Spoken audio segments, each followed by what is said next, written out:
ഇപ്പം 2 ദിവസം മുമ്പ് ഒരു ചാനലിൽ വന്ന് അവരെ സങ്കടങ്ങൾ അവർ പറയുന്നുണ്ട്. ഞാൻ അതുകൊണ്ട് മാത്രമാണ് ഞാൻ ഈ വീഡിയോ ചെയ്യാൻ കാരണം. നെന്മാറ കൊലപാതകം, ചെന്താമര എന്ന് പറയുന്ന കുറുക്കനെന്നല്ലേ പറയാൻ പറ്റുള്ളൂ, കൊടു കുറ്റവാളി, ക്രിമിനൽ അഖില, അതുല്യ എന്ന് പറയുന്ന 2 പെൺമക്കൾ ഇപ്പം അനാഥയായി. ഈ നെന്മാറ ഒരു ലോറി ഡ്രൈവറായിരുന്നു ചെന്താമര എന്ന് പറയുന്ന ആൾ. സുധാകരൻ എന്ന് പറയുന്ന അയാളെ വീട്ടിൻ്റെ തൊട്ടയലുവക്കത്തായിരുന്നു താമസിച്ചിരുന്നത്. ഇങ്ങനെ ഇരിക്കവേ അവർക്ക് ശത്രുത എന്ന് പറയാൻ ശത്രുത ഒന്നും ഇല്ല. അവിടെ ഈ കോളനി പോലെയായിരുന്നു, അവർക്ക് ശത്രുത ഒന്നും അയാൾക്ക് ഇല്ല. ഈ ചെന്താമരേര ഭാര്യ, അയാളെ കാണുമ്പോഴേ അറിയാം ഒരു കുറ്റവാളിയാണെന്ന്, ഒരു ക്രിമിനൽ ലുക്ക് തന്നെയാണ്. ഈ ചെന്താമരയ്ക്ക് ഭാര്യയും മക്കളൊക്കെ ഉണ്ടായിരുന്നു. അപ്പോൾ മോളെ കല്യാണം കഴിച്ചു കൊടുത്തു. അപ്പോൾ ചെന്താമരയുടെ ഭാര്യ എന്തോന്നിയത്, ഇയാളെ ഈ അഴുക്ക് സ്വഭാവം കൊണ്ടിട്ടായിരിക്കാം ഈ ചെന്താമരയുടെ ഭാര്യ പിണങ്ങിപ്പോയായിരുന്നു. കുറേ വർഷമായി അവർ പിണങ്ങിപ്പോയി. പിന്നെ മോളും അമ്മേരെ കൂടെ ആയിരുന്നു, ഇയാളെ കൂടെ അല്ല. ഇയാളെ ഭയങ്കര ഭയമായിരുന്നു, ആ മക്കൾക്ക് പോലും ഇയാളെ ഭയങ്കര ഭയമായിരുന്നു. ഇയാൾ അത്ര ക്രിമിനൽ മൈൻഡുള്ള ഒരാളായിരുന്നു. അങ്ങനെ പിണങ്ങിപ്പോയി. മോളെ കല്യാണമൊക്കെ കഴിഞ്ഞ് ഇപ്പം കുട്ടി ഭർത്താവുമായിട്ട് വേറൊരു വീട്ടിലാണ് കഴിയണത്. അപ്പം അവർ പോലും ഇയാളടുത്ത് സഹകരണമില്ല, അങ്ങനെയൊക്കെ ആയി. അപ്പം ഈ ഭാര്യയും മക്കളും പിണങ്ങിപ്പോയതിൻ്റെ കാരണം ചെന്താമര പറയുന്നത് ജോത്സ്യനെയൊക്കെ കാണുമായിരുന്നു, കബഡി നിരത്തൊക്കെ അങ്ങനെയൊക്കെ ഉള്ള പരിപാടി ഉണ്ടായിരുന്നു. അത് ചിലരെ ഒരു വിശ്വാസമാണ്, അങ്ങനെയൊക്കെ പോയി ചെയ്യുമായിരുന്നു. ചെയ്തപ്പോൾ ഈ ജോത്സ്യം പറഞ്ഞ എന്തോന്നാണ്, മുടി നീട്ടി വളർത്തുന്ന ഒരു സ്ത്രീയാണ് നിങ്ങളുടെ ഭാര്യയും മക്കളെയൊക്കെ പിണങ്ങിപ്പോവാനായിട്ട് കാരണം. അപ്പം ഇയാൾ മുടി നീട്ടി വളർത്തുന്നതെന്ന് പറഞ്ഞാൽ ആ ഏരിയയിൽ നോക്കുമ്പം മുടി നീട്ടി വളർത്തുന്നത് ആരാണുള്ളത്, ഈ 2 പെൺമക്കളെ അമ്മ. 5 വർഷത്തിന് മുമ്പുള്ള കഥയാണ് പറയണത്. അപ്പം നല്ല സുന്ദരിയായ ഈ 2 പെൺമക്കളാണ് ഇവർ.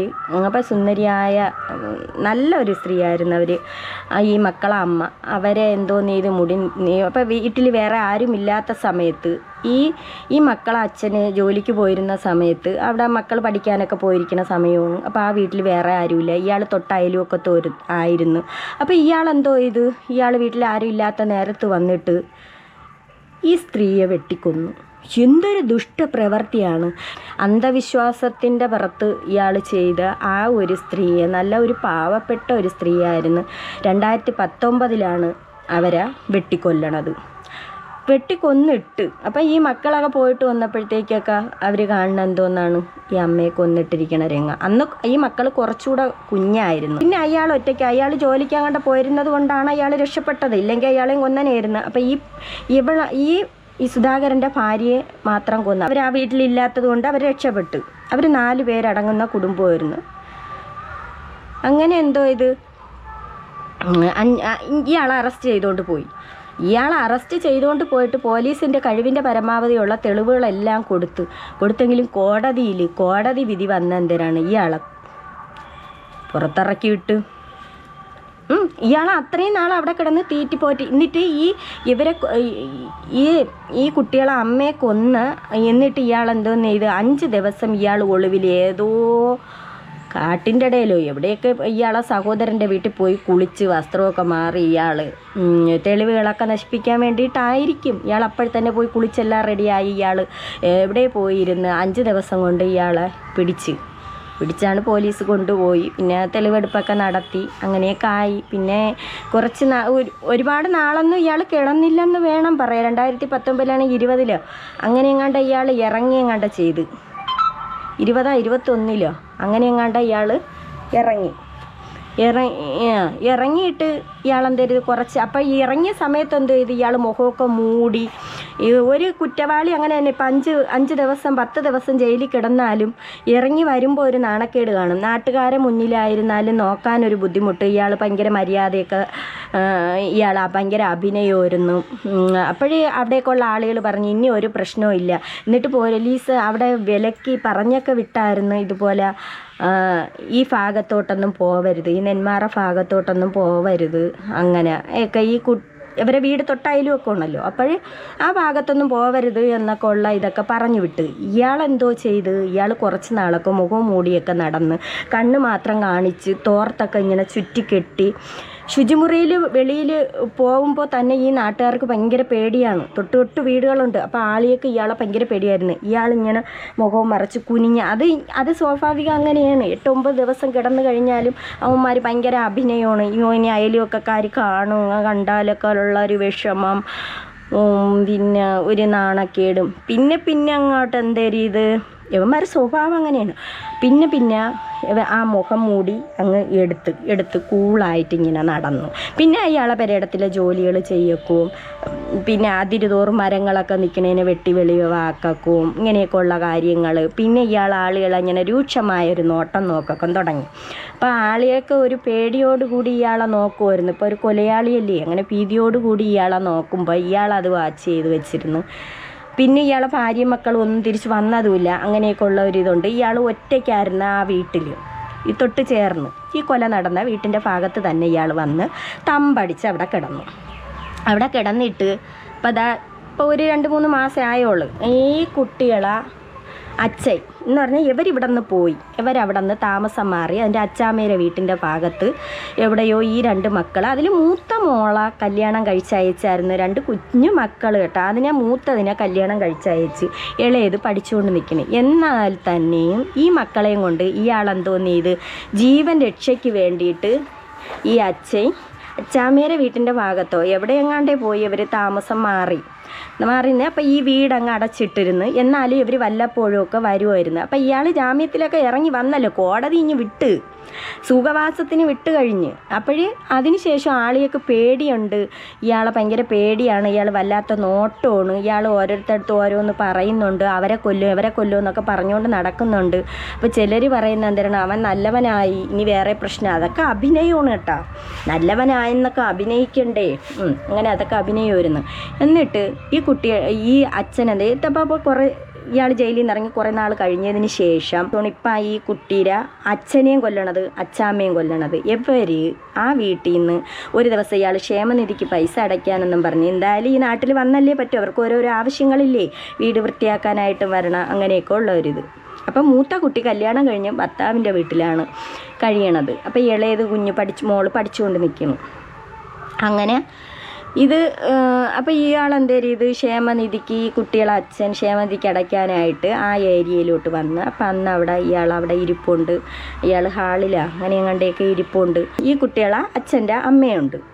അമ്മ എന്തോന്ന് ചെയ്ത് വീട്ടിൽ നിർത്തിയിട്ട് ഇയാൾ ക്ഷേമനിധിക്ക് പൈസ അടയ്ക്കാനായിട്ട് പോയിട്ട് തിരിച്ച് വന്ന് വീട്ടിൻ്റെ മിറ്റം ഭാഗം എത്തിയതേ ഉള്ളൂ ആ വഴി. ഈ കാണ്ടാമൃഗം അവിടെ നിന്ന് ഇറങ്ങി ഓടി വരേന്നും വെട്ടുകത്തി കൊണ്ടുവന്ന് നീ ജീവിക്കണ്ടടാ എന്ന് പറഞ്ഞും കൊണ്ട്, നിന്നെയൊക്കെ കാരണമാണ് എൻ്റെ ഭാര്യയും മക്കളും പോയെന്നും പറഞ്ഞും കൊണ്ട് വന്ന് കാല് വെട്ടി എറിഞ്ഞാദ്യമായിട്ട്. കഷ്ടം, മൊത്തത്തിൽ വെട്ടി എറിഞ്ഞിട്ട് ഈ അമ്മ പിടിക്കാൻ വന്ന് ഈ മോൻ്റെ വെപ്രാളം, മോനെ കാത്തിരിക്കുകയാണ്. പൈസ അടയ്ക്കാൻ പോയിട്ട് മോനെ കാണുന്നില്ലല്ലോ എന്നിങ്ങനെ വഴിക്കണ്ണുമായിട്ട് നോക്കിക്കൊണ്ടിരിക്കണം. അമ്മ കാണുന്ന എന്തിനാണ്, മോനെ ഇട്ട് ഈ കാണ്ടാമൃഗം എന്ന് പറഞ്ഞാൽ ഇവനെയൊക്കെ വെച്ചേക്കരുത്. ഇവനെയൊക്കെ ആര് പേടിക്കണം? ഈ നിയമം നല്ലതല്ലാത്തതിൻ്റെ പേരിലാണ് ഇതെല്ലാം സംഭവിക്കുന്നത്. എന്നിട്ട് വെട്ടണ കണ്ടുകൊണ്ട് അമ്മ ഓടി വന്ന് അമ്മ പിടിക്കാൻ വന്ന കഷ്ടം. 75 വയസ്സാങ്ങാണ്ടായ പ്രായമായ അമ്മ. ആ അമ്മയായിരുന്നു ഈ മക്കളെയൊക്കെ സംരക്ഷിച്ചുകൊണ്ടിരുന്ന 2 കുഞ്ഞു മക്കൾ. അപ്പം ഈ അമ്മയെ കൂടെ വെട്ടി അറിഞ്ഞിട്ട് സുഖമാക്കി അവിടെ. അപ്പം പിന്നെ ഈ കുട്ടികൾ മീഡിയയുടെ മുന്നിൽ പറയുന്നു, ഞങ്ങളൊക്കെ പരാതി കൊടുത്ത് എൻ്റെ അമ്മയെ കൊന്നതിന് ശേഷവും ഇയാൾ ജയിലിൽ നിന്ന് ഇറക്കി പെട്ടെന്നിഞ്ഞ് വിട്ടതിന് ശേഷം ഇയാൾ ഭീഷണി മുഴക്കിക്കൊണ്ട് നടന്ന്. പരാതി കൊടുത്തിട്ട് പോലീസ് പറഞ്ഞതെന്തോന്നാണ്, ഒരു പ്രശ്നവും ഇല്ല. സ്റ്റേഷനിൽ കൊണ്ടുവന്ന് പരാതി കൊടുക്കുമ്പോഴത്രയും നാട്ടുകാരും കൊടുക്കും.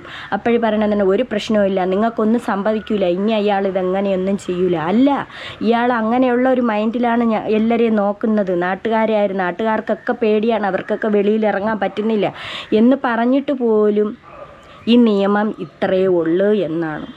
ഇതൊരു വല്ലാത്ത നിയമമാണ് ഇങ്ങനെ ആയിക്കഴിഞ്ഞാൽ. എന്നിട്ട് ഈ ചെന്താമര പറയണത് എന്തോന്നാണ്, ഇതിപ്പോൾ ഒരാളിനെ കൊന്നാലും 10 പേരെ കൊന്നാലും ശിക്ഷ ഒന്നു തന്നെ.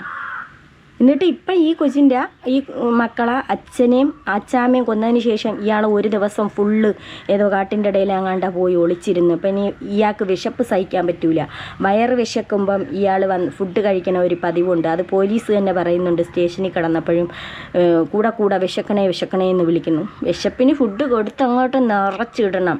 ഈ കഴുതകള ഇങ്ങനെയുള്ള കഴുതകളെ ഫുഡ് കൊടുത്ത് നിറച്ചിട്ടിട്ട് അങ്ങോട്ട് ഇറക്കി വിടണം. എന്നിട്ട് തൊട്ട് അയൽവക്കത്തുള്ള ഒരു സ്ത്രീ പറയുന്നുണ്ട്, എന്നെ പുഷ്പയെന്ന് പറയുന്ന ഒരു സ്ത്രീ, പാവം അവരെയും കൊല്ലായിരുന്നേണ്. ഈ അച്ഛനെയും അച്ചാമ്മയും വെട്ടിക്കൊല്ലുന്ന സമയത്ത് ഇവരന്ന് പള്ളിയിൽ പോയിരിക്കുകയായിരുന്നു. ഇല്ലായിരുന്നെങ്കിൽ ഇവരെ കൂടി അവിടെ വെട്ടിയറഞ്ഞിടുമായിരുന്നു.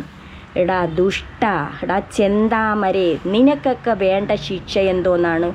നിന്നെയൊക്കെ തൂക്കിലേറ്റ് തന്നെ ചെയ്യണം.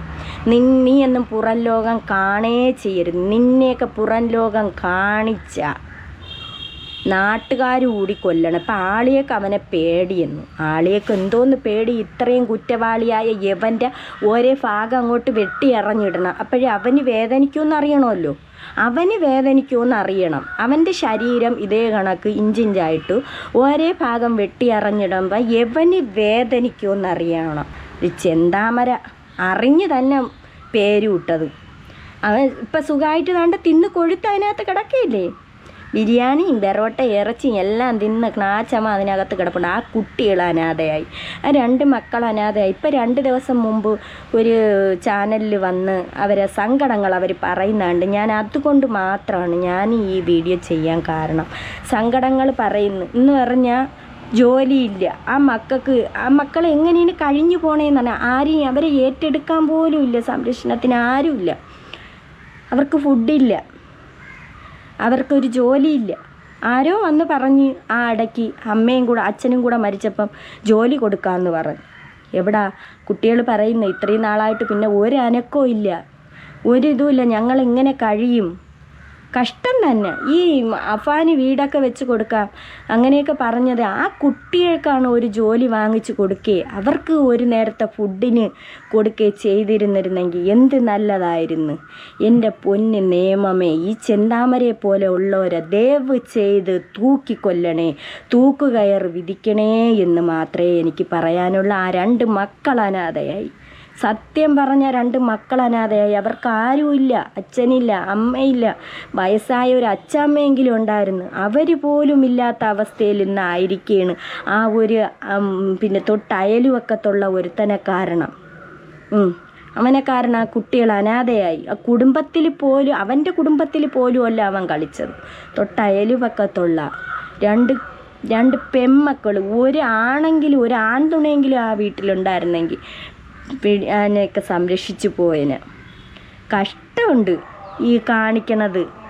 നിന്നെയൊക്കെ കൊല്ലുതന്നെ വേണം. ഈ നിയമം എന്നും മാറൂ, അന്ന് മാത്രമേ ഈ കൊല നിർത്തുള്ളൂ സത്യമായിട്ട്. ഇല്ലെങ്കിൽ ഈ കൊലപാതകം ഇങ്ങനെ തുടർന്ന് പൊയ്ക്കൊണ്ടേയിരിക്കും. ഇനി അവൻ ഇറങ്ങിയിട്ട് ആ നാട്ടുകാർക്ക് ഭയങ്കര പേടിയാണ്. ഞങ്ങളെയൊക്കെ കൊല്ലും, ഞങ്ങൾക്ക് പേടിയാണ്. ദയവ് ചെയ്ത് അവനെ ഇറക്കി വിടരുത്. അവന് കൊലക്കയർ തന്നെ കൊടുക്കണം. ജീവിതകാലം മുഴുവനും അവനെ തൂക്കിക്കൊല്ലാൻ തന്നെ വിധിക്കണം എന്നാണ് എനിക്ക് പറയാനുള്ളത്. ആ 2 മക്കൾക്ക് എങ്ങനെയെങ്കിലും എത്രയും പെട്ടെന്ന് ജോലി കിട്ടട്ടെ. അവർക്ക് ഫുഡിനുള്ള വക എങ്ങനെയെങ്കിലും ഈ സർക്കാരോ അങ്ങനെ എന്തെങ്കിലും ആരെങ്കിലും ഒന്ന് കൊടുത്താൽ, സർക്കാർ ഒരു ജോലിയോ അങ്ങനെ എന്തെങ്കിലും ആ മക്കൾക്ക് കൊടുക്കണമേ എന്ന് മാത്രമേ എനിക്ക് പറയാനുള്ളൂ. 2 മക്കളെ കരച്ചിൽ സഹിക്കാൻ പറ്റുന്നില്ല. അവരെ പിടിച്ചണയ്ക്കാൻ ആരുമില്ല. ആരും ഇപ്പം ഈ കുട്ടികളെക്കുറിച്ചൊന്നും ആരും അങ്ങനെ ആ ഇടയ്ക്കൊക്കെ ഇങ്ങനെയൊക്കെ വീഡിയോ ചെയ്യുമായിരുന്നു. പിന്നെ ആരും അത് രംഗത്തോട്ട് ഇറങ്ങുന്നില്ല. ഈ ചെന്താമരയെ പോലെ ഉള്ളവൻ്റെ ഒരേ അറ്റം കയ്യും കാലും ആളുകൾ അടിച്ചൊടുക്കി. ഇനി ജനങ്ങൾ പെരുമാറിയിട്ട് വേണം ഈ പോലീസിനെയൊക്കെ വിട്ടുകൊടുക്കണം. അവനെ അടിച്ച് തകർക്കണമായിരുന്നു യവനോ. എന്നിട്ട് വേണം പോലീസിനെ വിട്ടുകൊടുക്കുക. ഇനിയിപ്പോൾ കോടതി എന്നാലും കുഴപ്പമില്ല, അവന് വേറെ ഒരു ശിക്ഷയും കൊടുക്കണ്ട, അവനെ ഇങ്ങ് ഇറക്കി വിടാം എന്നുള്ള ഒരു നിയമം ആയിരിക്കും ഇനിയിപ്പോൾ വരാൻ പോണത്. എത്രയേ ജീവനുകളുണ്ട്. ആ നാട്ടിലുള്ള ജനങ്ങൾക്കൊക്കെ പേടിയാണ്. അതുപോലെ എവിടെ എല്ലാം ഇതുപോലത്തെ സംഭവങ്ങൾ നടക്കണം. എല്ലാം ഇങ്ങനെ ചെയ്യണോമാരെ എല്ലെണ്ണത്തിനെയും തൂക്കിലേറ്റണേ. പൊന്നു നിയമമേ, നിയമം മാറണേ എന്ന് മാത്രമേ എനിക്ക് പറയാനുള്ളൂ.